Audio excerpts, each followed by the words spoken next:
নমস্কার, কেমন আছেন সবাই? আশা করছি যে যেখানেই আছেন ভালো আছেন, সুস্থ আছেন। আমি অনিশার আরও একটি নতুন ব্লগে আপনাদের স্বাগত জানাই।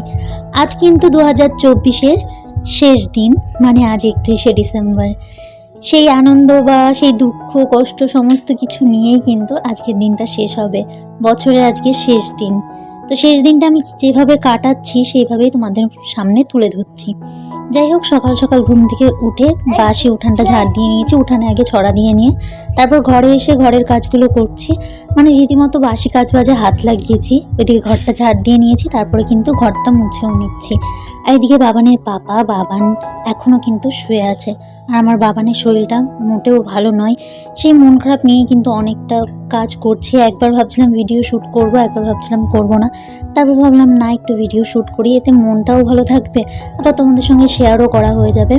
হয়তো বা আমার ভয়েস ওভারে একটু মাইকের আওয়াজ আসতে পারে বা ব্যাকগ্রাউন্ড মিউজিক আসতে পারে, তো তোমরা প্লিজ মানিয়ে নিও, কারণ আমাদের এদিকে পিকনিক হচ্ছে, যেহেতু আজকে 2024-এর শেষ দিন। তো জানোই তো সব জায়গাতেই পিকনিক হয়, আর আমাদের এই দিকটার পেছনের দিকটা যেহেতু মাঠ, সেখানে তো প্রচুর পিকনিকের সবাই পিকনিক করছে আর কি। তো সেই কারণে বক্সটা একটু বেশি বাজছে। আমাদের বাড়িটা যেহেতু পেছনের দিকটাই একদম পিকনিক হচ্ছে, সেই কারণে আওয়াজটা একটু বেশি আসতে পারে।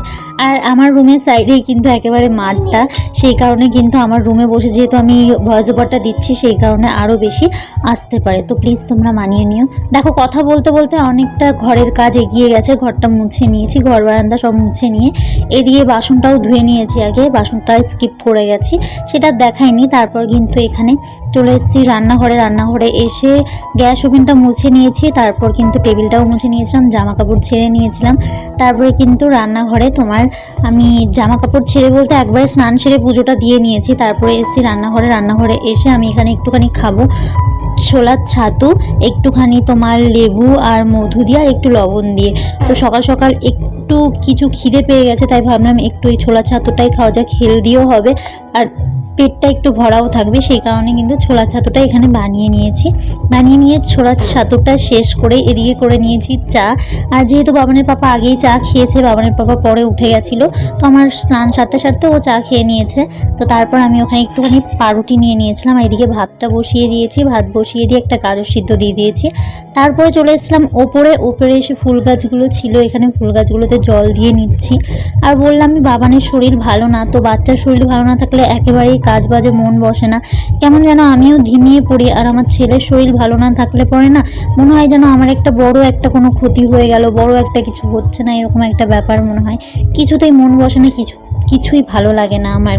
তো ওর এতটাই জ্বর এসেছিলো যে ও সেন্সলেস হয়ে গেছিলো। সেখান থেকে যে আমি কিভাবে নিজেকে সামলেছি আমি বলে বোঝাতে পারবো না। মানে আমার কাছে, প্রতিটা মায়ের কাছে তার সন্তান কিন্তু জীবন হয়, মানে তার সন্তানের কিছু হলে কিন্তু তার মনে হয় যেন জীবনটাই শেষ হয়ে যাবে। এদিকে কথা বলতে বলতে জলটাও ভরে নিয়েছিলাম, বেগুন ভাজাটা বসিয়েছিলাম, বেগুন ভাজা হয়ে গেছে, এদিকে জল ভরে নিয়েছি। আর এদিকে মাছ ভাজা বসিয়ে দিয়েছি।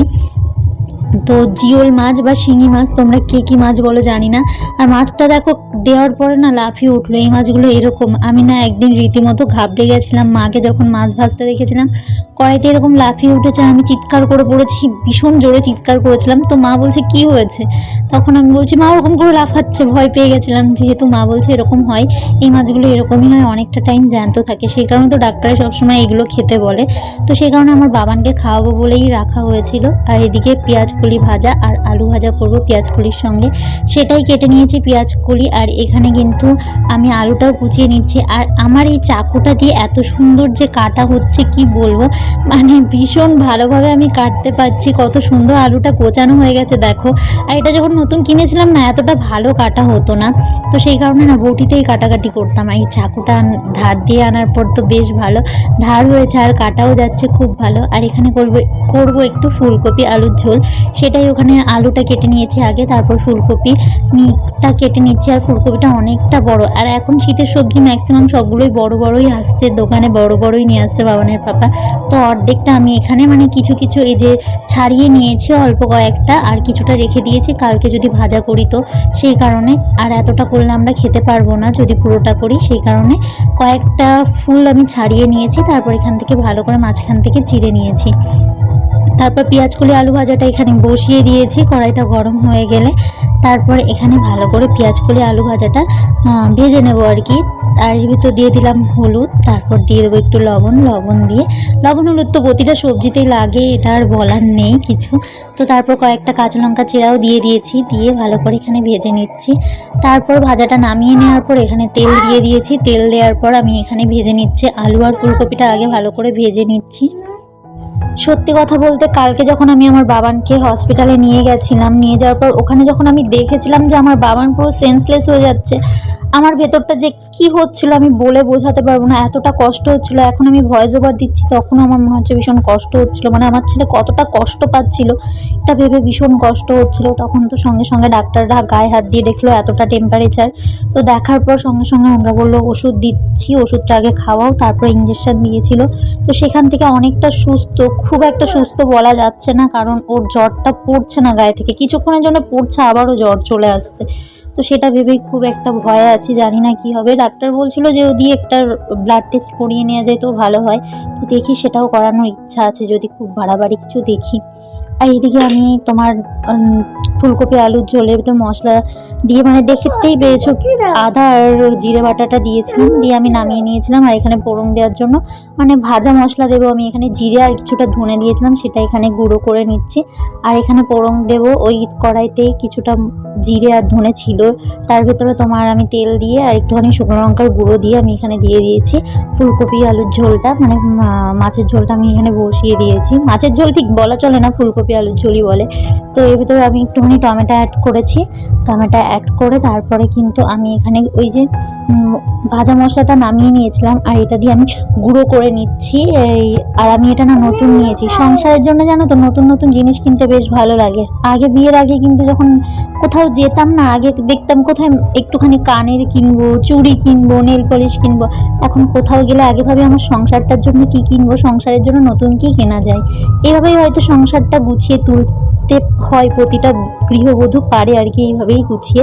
আমিও সেরকমই আমার সংসারের জন্য এখন অনেক কিছুই ভাবি, অনেক কিছুই করি। আর ওইদিকে একটু আমি ধনেপাতা কুচিয়ে দিয়েছিলাম একটা কাঁচি দিয়ে, আর ওরকম একটা কাঁচি থাকলে না রান্নাঘরে বেশ হেল্প হয়, অনেক কিছুর দিক দিয়ে কিন্তু হেল্প হয়, সেই কারণে আমি একটা রান্নাঘরে একটা কাঁচি রেখে দিয়েছি। আর এদিকে আমি বাসনগুলোও ধুয়ে নেব, সেই কারণে এই বার্নারগুলো নিয়ে নিচ্ছি আমি গ্যাসের ওভেনের ওপর থেকে। তারপরে এই যে স্কচব্রাইট দিয়ে ডেলিকার যেটা আমার কাজ থাকে, তোমার একটুখানি সাবান দিয়ে আর স্কচব্রাইটটা দিয়ে ভালো করে ওভেনটা আমি ডলে পরিষ্কার করে নিচ্ছি। আর এতে কি বলো তো, তেল চিটা ভাবটাও থাকে না, আর ওভেনটা কিন্তু নোংরাও হয় না। আর আমরা যদি প্রতিদিন এগুলো পরিষ্কার করে রাখি, খুব একটা ডিপ ক্লিনিং করার প্রয়োজন পড়ে না, এক হাতে কিন্তু কাজটা কমপ্লিট হয়ে যায়। সে কারণে যতদূর সম্ভব, যতদূর শরীর পারে আমি কিন্তু চেষ্টা করি সবসময় একবারে কাজটা কমপ্লিট করে রাখারই। আর এদিকে আমি একটা পরে শুকনো কাপড় দিয়ে তারপরে কিন্তু ভালো করে পরিষ্কার করে নিয়েছি। আর এদিকে আমি টেবিলের চারি সাইডটা, মানে যে গ্যাসের যে উপরের যে স্ল্যাবটার উপরটা পুরো ভালো করে ক্লিনিং করে নিচ্ছি। আর যেহেতু মিক্সিটা এখানে থাকে, মিক্সিটাও আমি ভালো করে ক্লিন করে নিচ্ছি এখানে একটা শুকনো কাপড় দিয়ে। আর এদিকে কিন্তু আমি আমার বাসনগুলোও ধুয়ে নিচ্ছি। আজকের ভিডিওটা আর বেশি বড় করতে পারিনি, বা সেরকম কোনো কাজই আমি এরপরে আর করিনি, কারণ আমার বাবানের যেহেতু শরীর খারাপ, আমি আমার বাবানের শরীর খারাপের সময় ওর সঙ্গে টাইম কাটানোর বেশি চেষ্টা করি। আর বুঝতেই পারছো একটা বাচ্চা শরীর খারাপ হলে সে কিন্তু কিছুই বলতে পারে না, পুরো টাইমটা কিন্তু তার মায়ের সঙ্গে কাটাতে চাই, সেরকমই কিন্তু আমার বাবা না। যাই হোক, আজকে এখানেই শেষ করছি, দেখা হবে পরবর্তী নতুন কোনো ভিডিওতে, নতুন কোনো সকালে। ততক্ষণ আপনারা সকলে ভালো থাকবেন, সুস্থ থাকবেন ও সাবধানে থাকবেন।